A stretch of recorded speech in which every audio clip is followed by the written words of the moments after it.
Today I'm going to share 5 ways I use to meet my goal of saving time and money in my urban garden.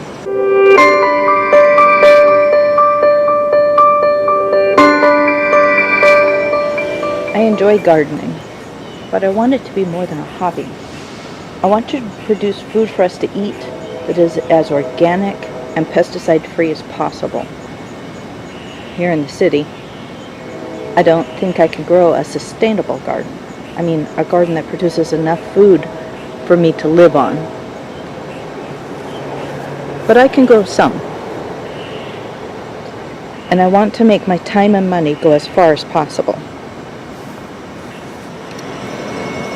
Time is a limiting factor because I work at a job all day. My biggest expense is water. I have to pay for all the water that comes out of the hose. All my tips and tricks today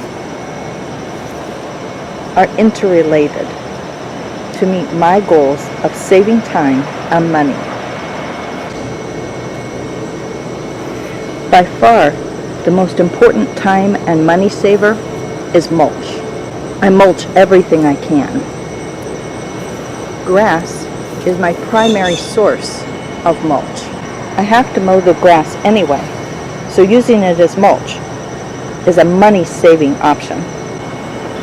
Here along the walkways, the mulch keeps down the weeds. It also keeps the grass from crowding out my garden. I use it around the perimeter of my garden. The mulch decomposes pretty quickly here, and as it decomposes, it nourishes my plants. But you can see my grass is green where I have to mow, but right along the edge where I put the grass clippings, there's very few weeds. Now right up against the perimeter, sometimes weeds will grow. But that still saves me a lot of time. It cuts down on the number of weeds I have to pull. More important for my water bill, it traps the moisture under the surface where the roots are.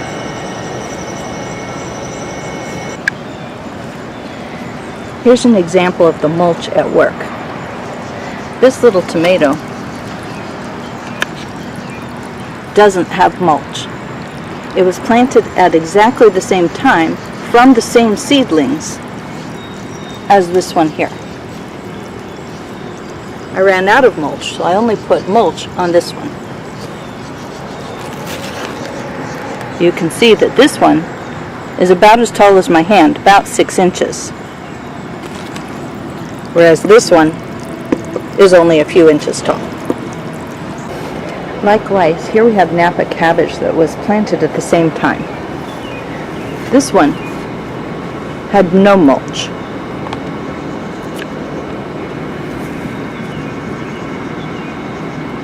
This one got mulched on one side. It's a little bigger.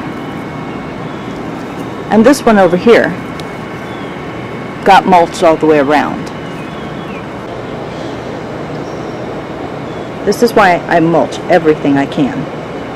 For weed reduction, as opposed to mulching for nutrients, sometimes I use cardboard. I especially use it when I don't want to feed any nearby plants with the decomposed grass clippings. This is a time saver because nothing will grow here. I can block out a large area with cardboard and then not have to weed it. Also, I have a limited amount of grass mulch, so I don't want to waste it. As I mow, I usually dump the grass clippings into a pile and then move them from there to wherever I need around the plant.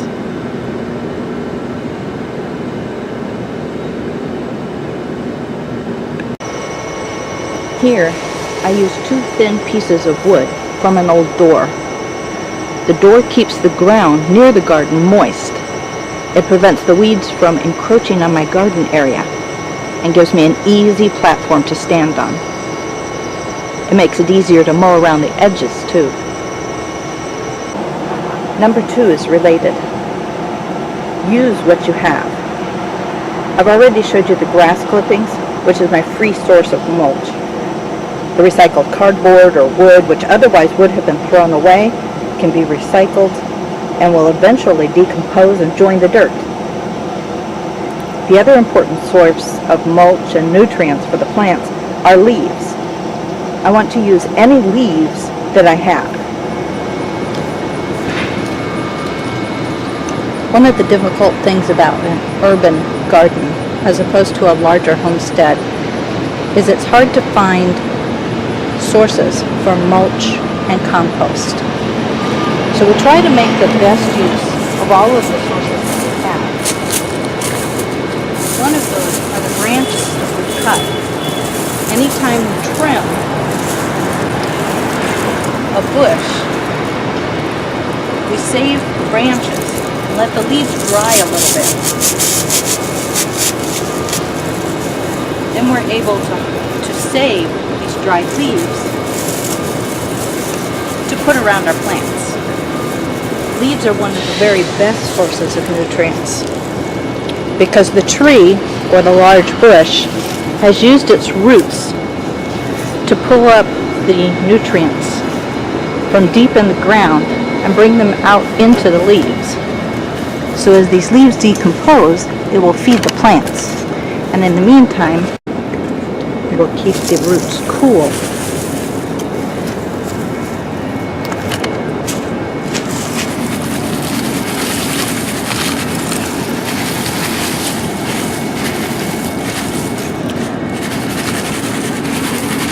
As those dried leaves break down, they'll feed the soil and feed the plants. So it's a win-win. I get rid of yard waste, I mulch my plants, and eventually it will break down to compost, which will then feed the plants. In the fall, the oak and maple trees across the street drop their leaves on the sidewalk and in the road.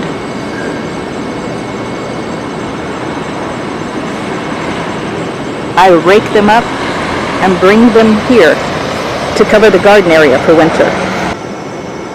In the spring, I turn the leaves that haven't decomposed into the soil.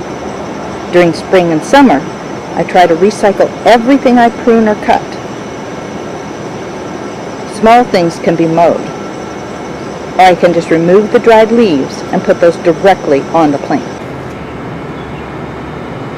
Of course, we collect our peelings, eggshells, and food trimmings and compost that into the garden as well.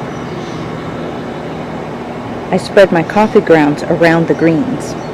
Slugs don't like to crawl over it, so it's a good mulch for the Swiss chard, Napa cabbage, and bok choy. Remember, these are used coffee grounds. Regular coffee grounds are really acidic and can harm plants that don't like too much acid. Once the coffee grounds are used, they don't have nearly as much acid, and so I can spread them around my greens. Number 3 and 4 are about saving water, which is my biggest garden expense. Number 3, I collect the water I can.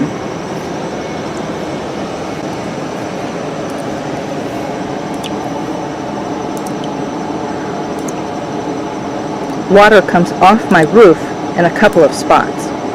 I have totes and buckets to collect the water.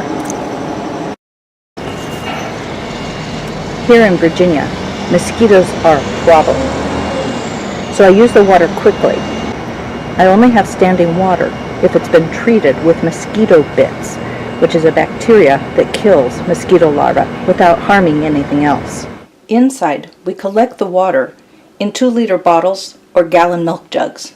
We use these to collect the cold water that runs down the sink while we're waiting for the hot water to get here. For example, when we have to use the dishwasher or wash our hands or wash the dishes. Rather than let it run down the drain, I use the clean water to water my houseplants or garden plants. I know that it takes 2 liters of cold water for the hot water to get to the sink. Another way I save water is while washing my vegetables. I can wash them inside a bucket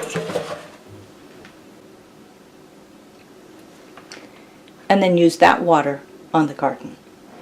And last, if I've boiled or steamed vegetables on the stove, the water that's left in the pan has all of the nutrients that were cooked or boiled out of my vegetables. I let that water cool and I pour that on the garden as well. I'm returning the nutrients back to my plants. Number 4, water deeply, less often. The mulch really helps here. When we have thunderstorms, which are common in the south in the summer, the garden gets watered well. The mulch traps the water in, and I don't have to water so often.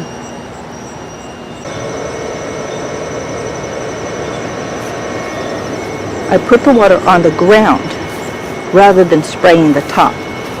That way the water waters the plants, not the mulch. This saves water because I'm only watering what needs to be watered, and I'm not losing much to evaporation. On a hill, I put the water at the top. It soaks in until it is well watered. Then it flows down. When it gets to the bottom of the hill, I know the area is well watered. And number 5 is a time saver. Because I can set the water on the ground to water, I have hands free to do something else. In the morning before work, I can set the hose to water an area and harvest or check for pests. I can spend just 15 minutes watering an area, pulling any weeds, and there aren't very many because of the mulch, looking for new bug problems, or inspecting the squash for problems. I think growing an urban garden is worth it. I hope these tips and tricks help you save time and watering your garden like they've helped me. Thanks for joining me.